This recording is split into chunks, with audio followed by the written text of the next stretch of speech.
We're on. We're on. Okay, so we'll ease into this, I think. I think it's probably a really good idea, and this is about just being comfortable, you know, and not worrying about too much. I know it's been an incredible journey for you. So let's just go way back to when... How many children did you have, Marie? Three daughters. 3 daughters. So, well, I'm one of 3. So I know what my mum says to me. So what would you describe like having 3 daughters like? Hard work, but rewarding once you're 18. Yeah, once they're 18. So do you find that like the relationship's a whole lot more intense and loving as they get older? Like, do you think that that's... Definitely. I think when they're younger, it's certainly harder. I think girls really struggle with their identity and their mum and their independence. And I think they tend to go towards their dad probably in puberty and push from their mum. And we're not sure why. I definitely remember puberty with my mum, and I was the youngest of 7. 7? Yes, and there was 5 boys and 2 girls, and I was the baby. And I remember distinctly hating my mother. Why did I hate her? I had no idea. It was puberty. So when my girls went through it, I knew it wasn't personal, but I certainly did, you know, feel that same thing I had. And thank God they grow out of it. Yeah, well, you think, and yeah. But So my it's mum says unfair. it's never going to happen with me, so No. I figure I'm very unique. That's why I have to look at it. But, you know, and she'll probably be watching this and she'll be saying, yep, she'll probably put something in the comments, I'd say, you know. Something But I nice. say my unique self because that's who I am.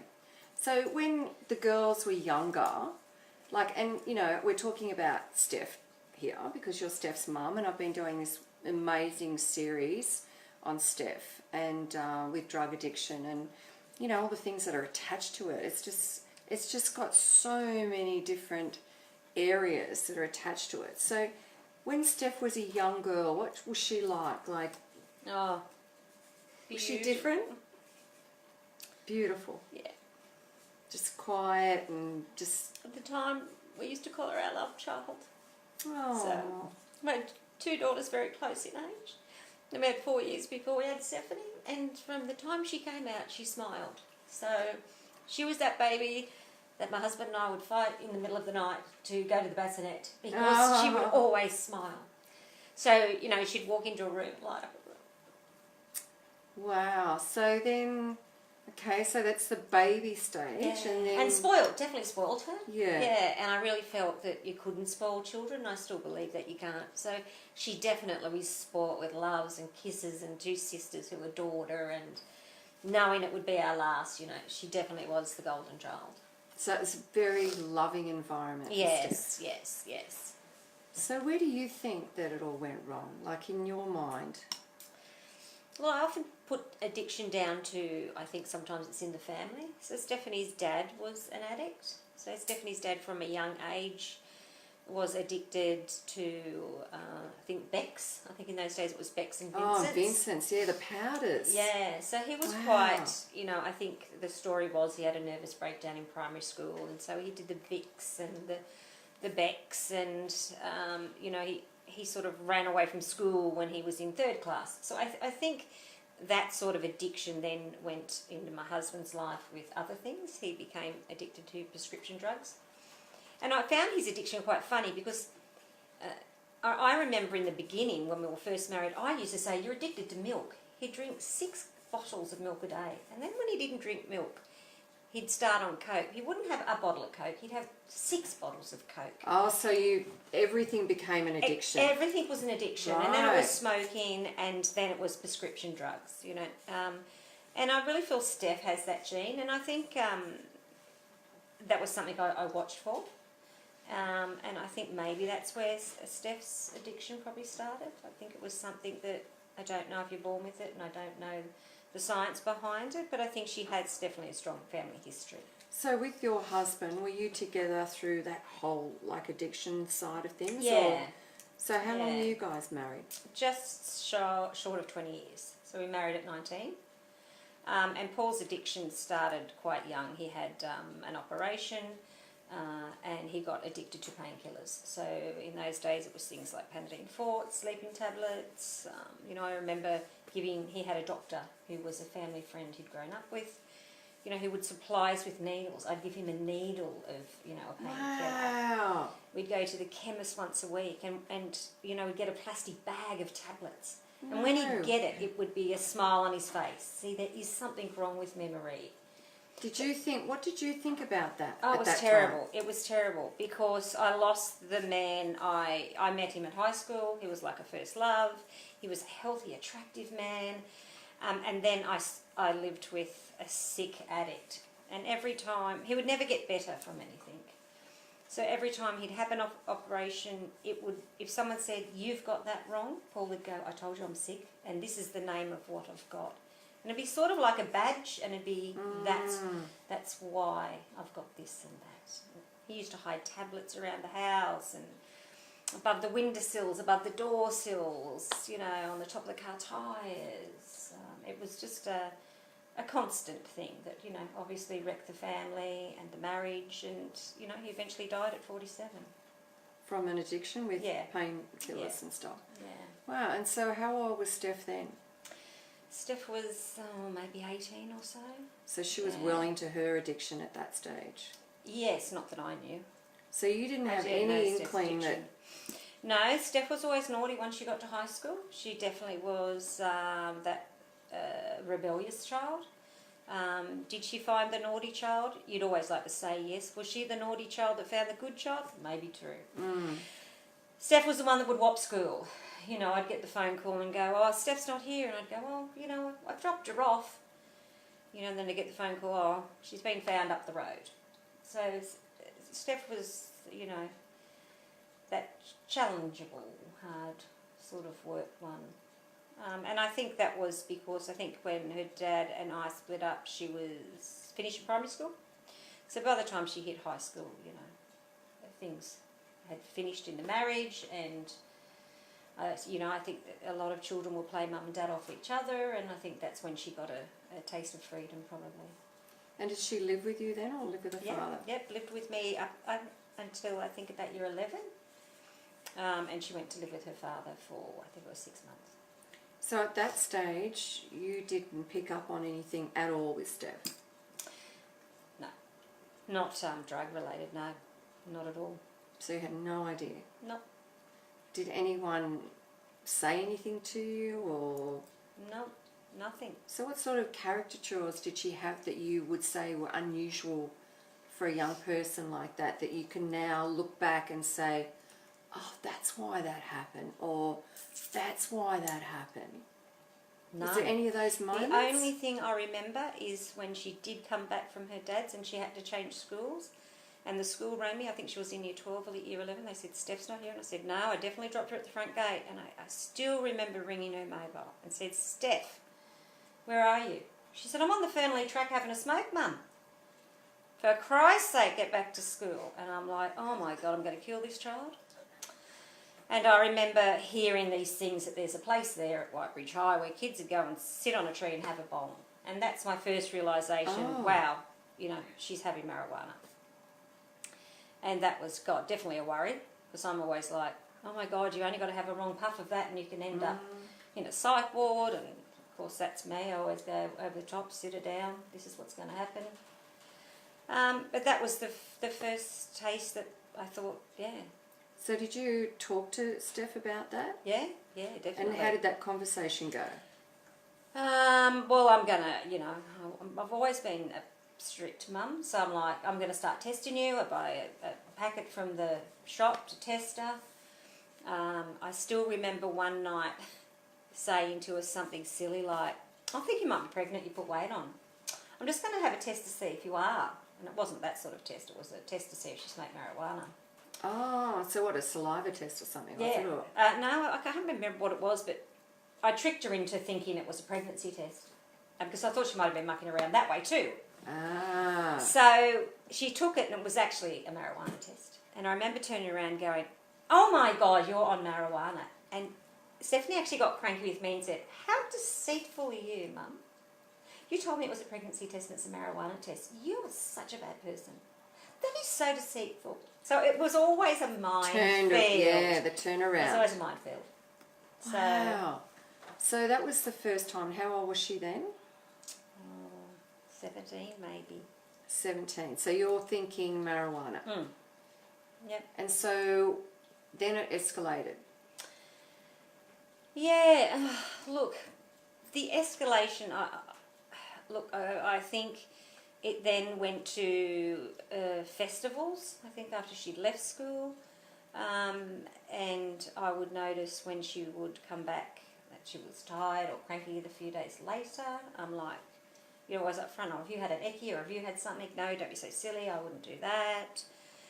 And I must admit, I never really did pick up on it. I mean, Steph's always been dark under the eyes. I've always been dark under the eyes. She was always thin, but she was always telling me she was going to the gym. You know, I never liked the crowd she was hanging around with, but Stephanie was in that crowd, so their family probably thought the same. I remember finding a tattoo on her around all this time. You know, she came out of the shower and I went, "Oh, you've got texture on your hip. What's that there?" Oh, and I went to a party and someone drew something on me. And, you know, I went, "Oh, okay, I'll get the steel wool." And I started scrubbing it off. She said, "Oh, my God, it's not steel wool, it's a tattoo." And, So you she know, allowed you to get the steel wool yes, to do that? Yeah. And, Wow. oh, my God, oh, my. And so I straight away got her in the car, went to a laser place and said, "You lay there and you're getting that off." So I knew that there was always, you know, something. Did you have her removed? Oh, yeah, same day. I went, "You're getting that burn off." Wow. Wow. Because I know, like, you know, and I'm a youth worker and counsellor, so I know that a lot of my ex-clients, if a mother said that, they'd say, oh, you know, well, I can't really say it on camera, but it wouldn't be pleasant. It's like, and she actually listened to you and just went and did that. Wow, that's pretty amazing. And I mean, tonight Steph's sitting behind the camera and I can hear her giggling. So, yeah, it's a bit lighthearted for now. But, so let's just go into the real now and the raw and talk about, and I know it's not going to be pleasant because it never is when you're talking about your own children. But when was the first time that you actually knew that it was a lot worse than what you felt? Oh, probably a couple of years ago. She was always trying to find her way. Like, she was never settled, like didn't keep a job. I wasn't sure what she wanted to do in life. And so paid for her to do a tanning course. I think I want to do tanning, Mum. Paid for her to do a tanning, didn't like that. I think I want to be a barista. Paid for her to do a barista course. Didn't want to do that. I think I might want to do bar work. Paid for a bar workshop. Didn't want to do that. She was just always lost. And then one day, I wasn't seeing her much. She did come around to visit. And I just knew something was wrong. I really didn't think she was a drug addict. I didn't think those sort of things. But I remember going to her car and opening a glove box and there was an envelope of money. And I went, "Holy shit, what's she doing? What's going on here?"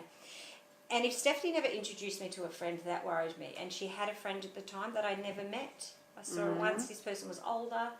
And they'd go to Sydney a lot. And I just thought, oh, well, they were going to Sydney. You know, Steph was trying to, experiment with, I don't know, her age, what kids do. And that's when I sort of thought, oh, there's something a bit serious here. But as far as seeing Stephanie drug addicted, I never saw it until the end. Like, Stephanie wouldn't come to me when she was high, though now she says most of the time she was never not high. So no, I didn't notice. I couldn't say, look, there were the warning signs. Well, just inquisitive little me saying, what was the money in the glove box? Yeah, straight away I went, what are you doing? What are you doing? And she elaborated on a bit, and I went, the same as what I usually do. Sit down, Steph, come to me, what's going on? We can work this out. No, you don't understand. Still that rebellious, I hate you, you're my mother, you don't understand, you're so judgmental.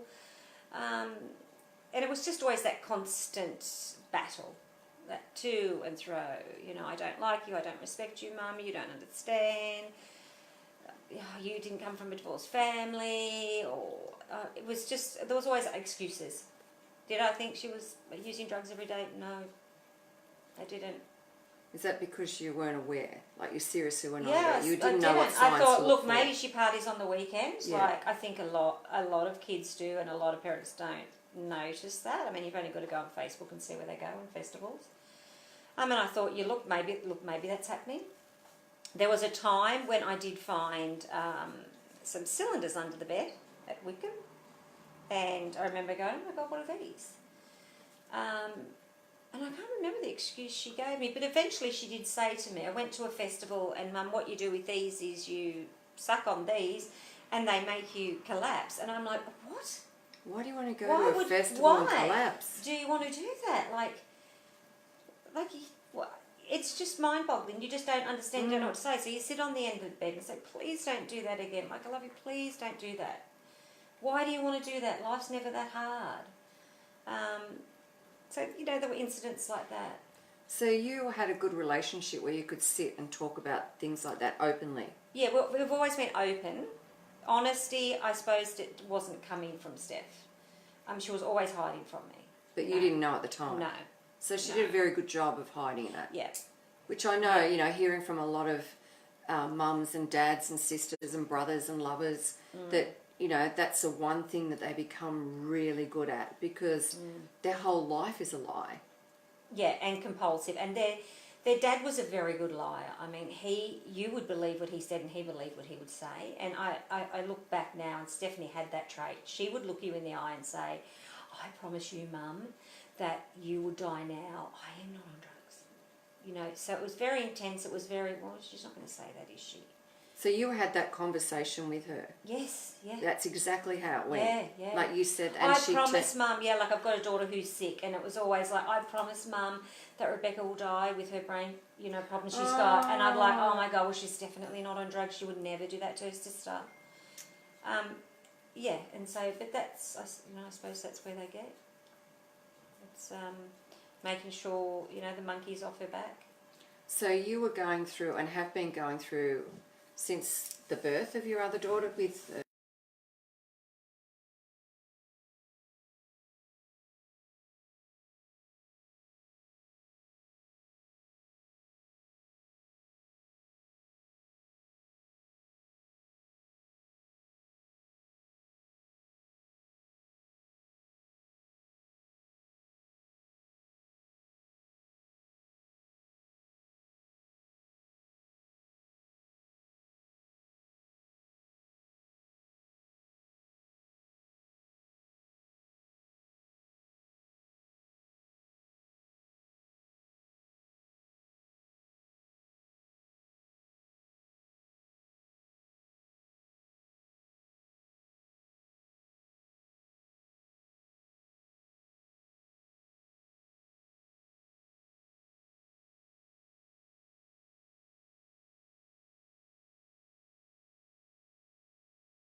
Yes, Mum, I need help.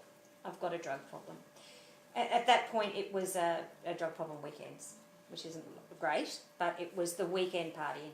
She had a normal life between then, she told me, but on the weekends, if she went to a festival, she'd get on the gear. Okay, Steph, let's do that together and let's fix it. And thought that was fixed. But the final stage was she turned up one night and was late one night. It was a Sunday night. She said, Mum, can I stay here? I don't feel well. And I said, sure. So she hopped into the spare room in the middle of the night. I could hear her vomiting. And just the pit of my stomach Just knew that just wasn't the spewing bug. And I remember getting up and she had her head in the toilet, and I remember rubbing her back, and all I could feel was bones. And she was just a shell.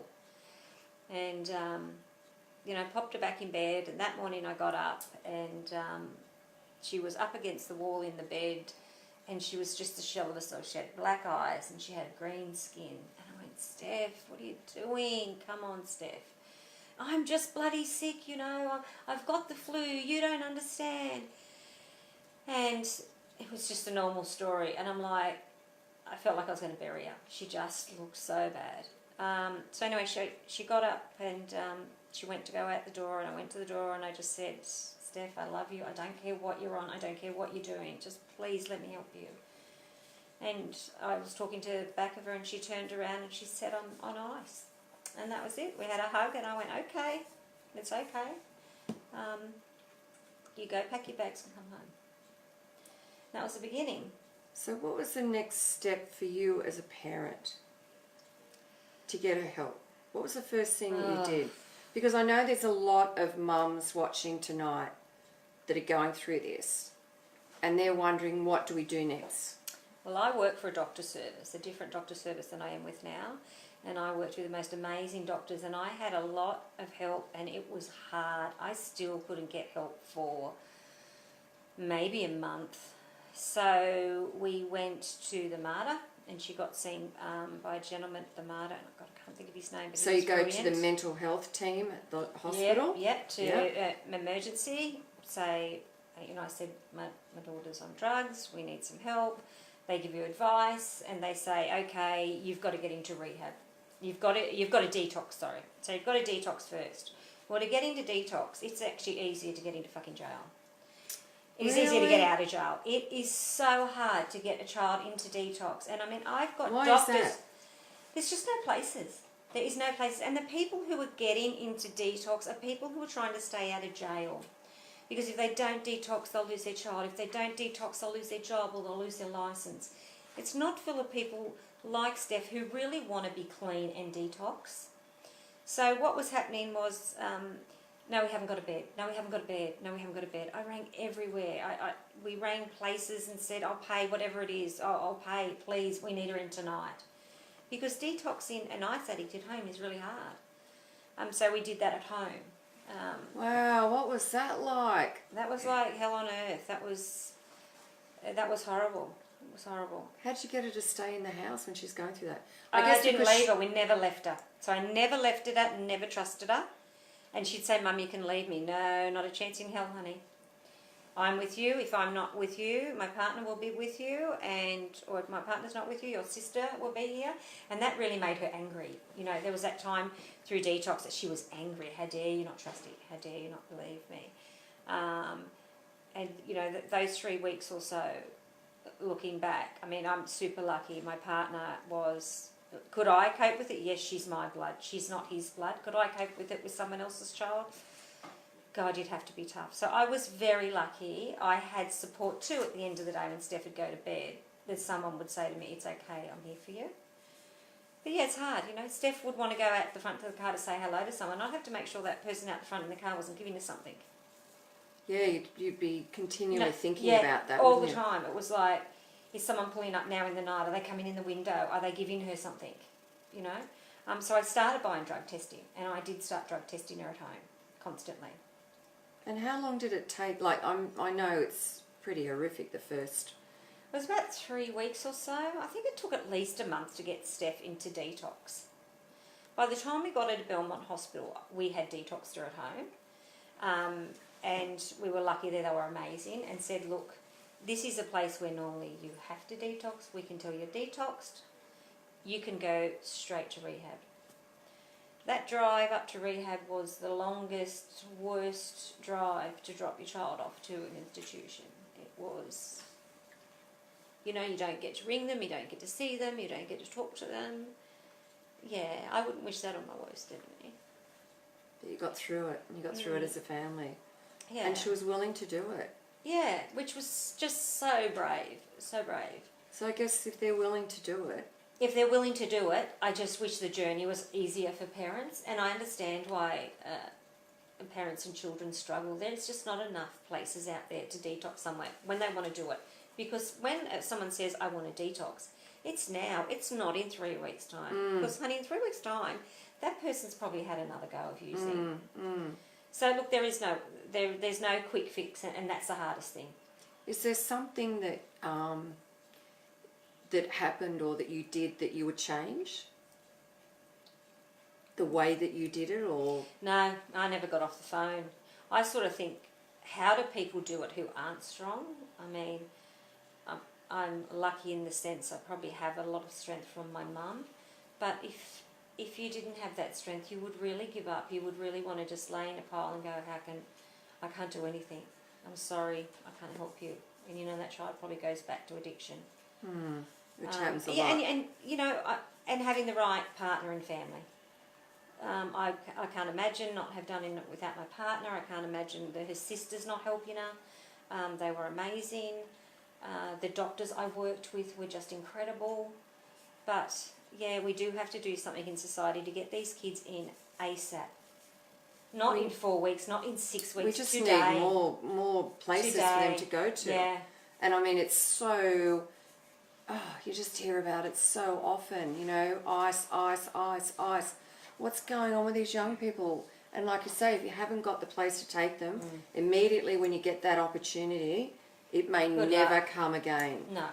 So, you know, it's about, if you have someone in your family, your own child, or, you know, someone that's close to you, and they say right then and there that they want to do something about it, please just take them somewhere to get some help. And I know it could be totally impossible for you to do it at home. Find someone that will, or someone that will work with you.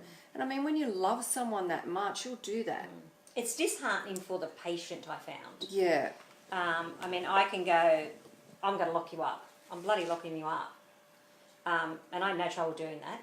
Would you have done that if that had been? Oh my God, yeah. She personally was locked up. She was a prisoner at my house.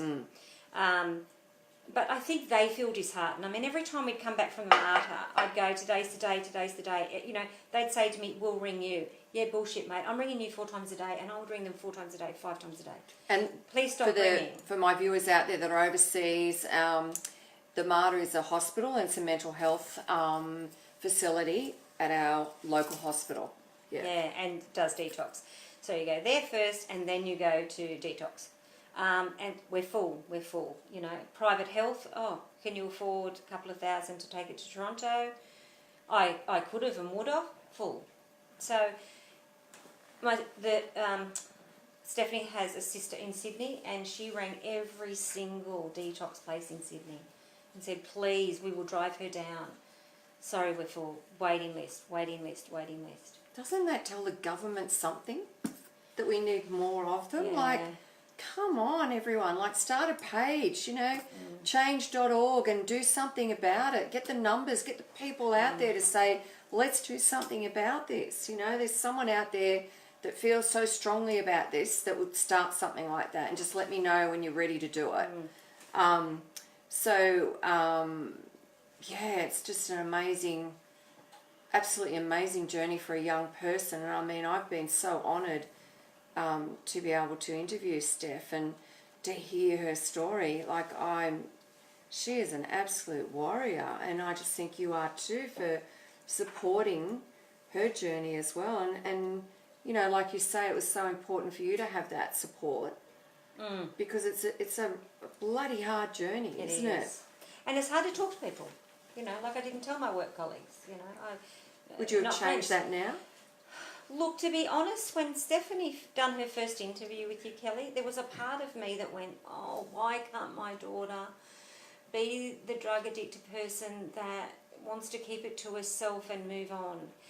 And that was a split second, and the rest of me went, because my daughter is like me and likes to talk and wants to help people. And that's a hard journey that I worry for her, because I know people are judgmental. I still remember doing a Lifeline course when my dad died, and they said, why do you want to do it? And I went, because I'm not judgmental. And then they give you a quiz and say, okay, there's a boat, and you've got to pick out who's going on the boat. Is the priest going on the boat or They a still prostitute. do that. They still do that. And of course I picked the prostitute. I said, let her go on the boat. She's had a hard life. We all are judgmental. So Yeah. for me, I feel very protective of Stephanie at the moment and proud at the same time. I feel like what she's doing is amazing. I also feel that what she's doing, a lot of people will say, wow, would I give her a job? Absolutely, I would. And that is the protective mum coming out, and the proud mum is, wow, good on you. Oh, absolutely. So- Proud. Yeah. Just, I've been going through Steph's journal, and I just pick out a few little bits and pieces here and there to read, because I'm so honoured to have her in my life, I can tell you now. And just a little something, excuse me for fumbling.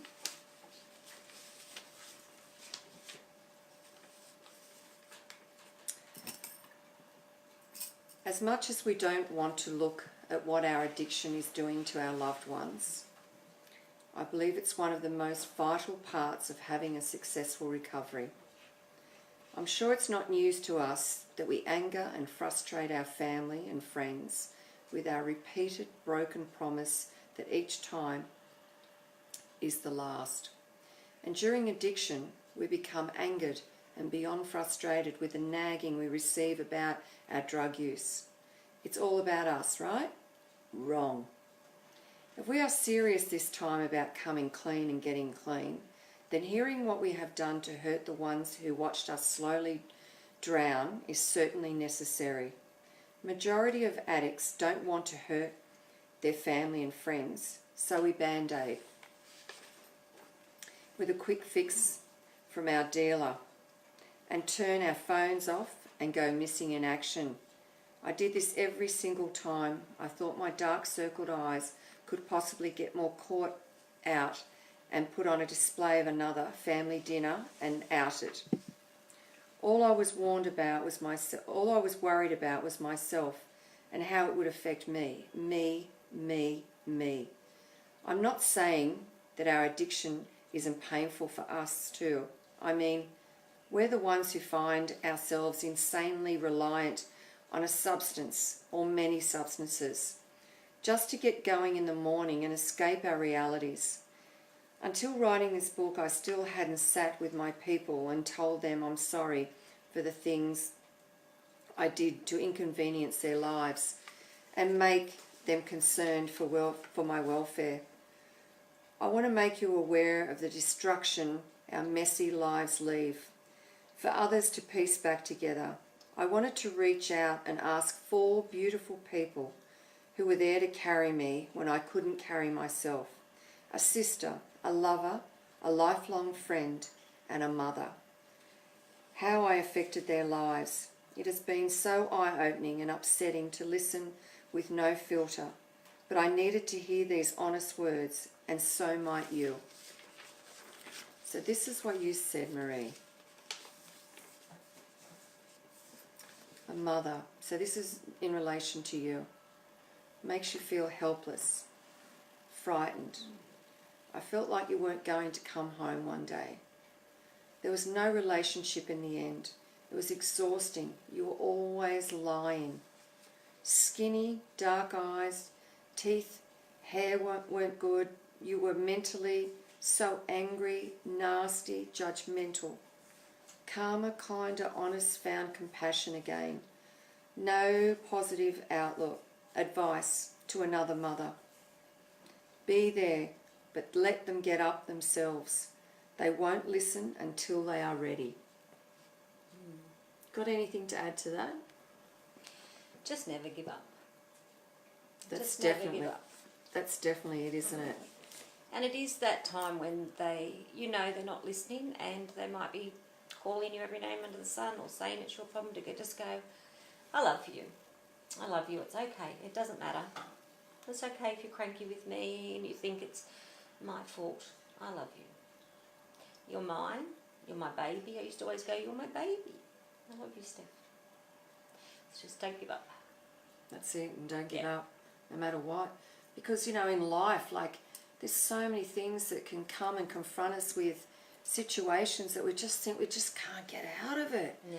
And, and it is about not giving up and really trying to put on that brave face and confront your fears and just get up and do it. Well, it's just like Groundhog Day every day. Sometimes I just go to bed and go, I just want to stay in bed and I want to sleep. Tomorrow will be another day and we'll try again tomorrow. So, that you didn't give up. Yeah. And today, she's an amazing young woman. And that's the minority. I mean, a lot of my doctor friends, I think, rehab, it's like sometimes a 1%. And it's not the person that doesn't want to, but it's when they get out, the support.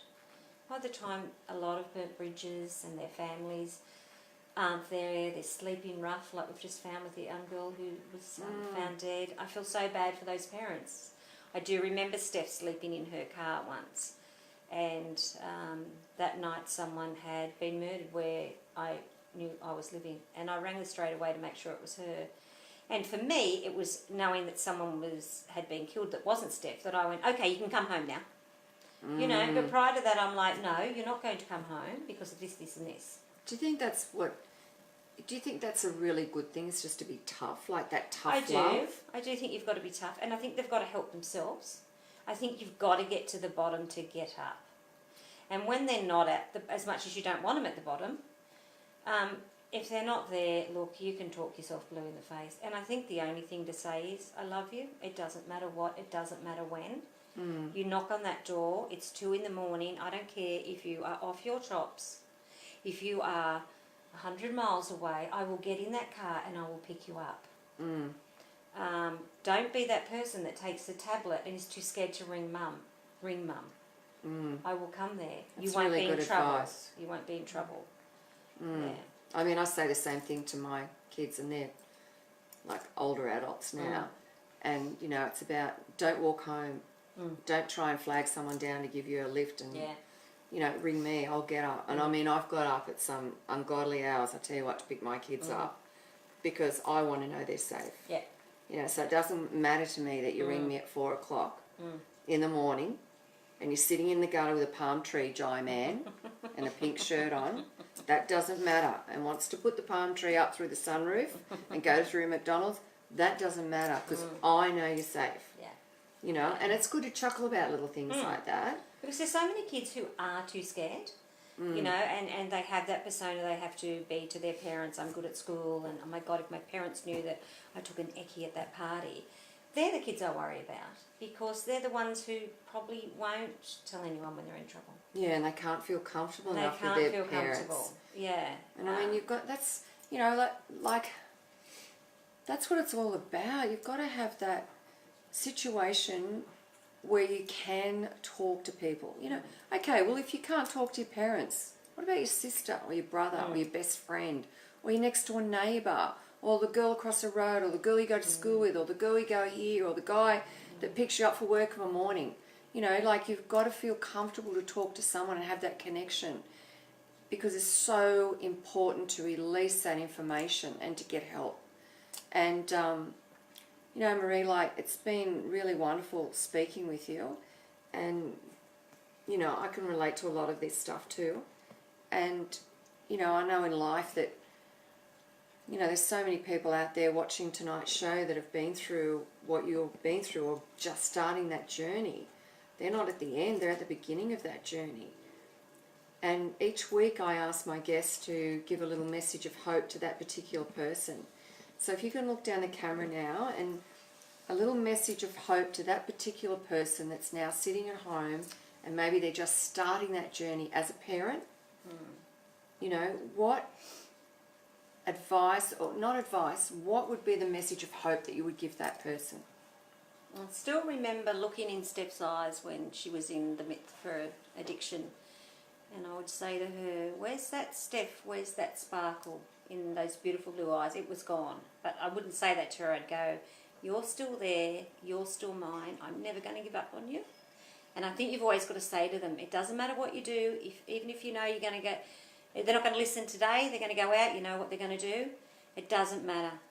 Always say to them, no matter what you're doing, I'm not going to judge you. I'm going to be here when you're ready. I love you. I love you no matter what. Just don't give up. Yeah, I've got to say that, you know, it is about not giving up, and you know, I just want to thank the most beautiful people that support me each and every week, and there's like hundreds of you. There's been over 3,500 that have watched, you know, like at one time. Like there's just, it just goes on and on and on. It's growing, and I'm so blessed to have beautiful people each and every week that watch the show. So thank you to my son Jai Man. I think he's getting a few hot tips tonight, because for the 100th show, he's going to be interviewing me. So this is my son Jai Man, and on the 4th of December this year, I'll be doing my 100th show, and I will be interviewed by my son and my son-in-law. So it's local, it's in Newcastle. If you'd like to come and join us, it's the 4th of December, 7 p.m. at the Croatian Club at Wickham. If you want more details, just let me know. All the questions are coming from the audience. So if you want to be in the audience to ask me questions, now you're watching the show, you know what it's like, just contact me.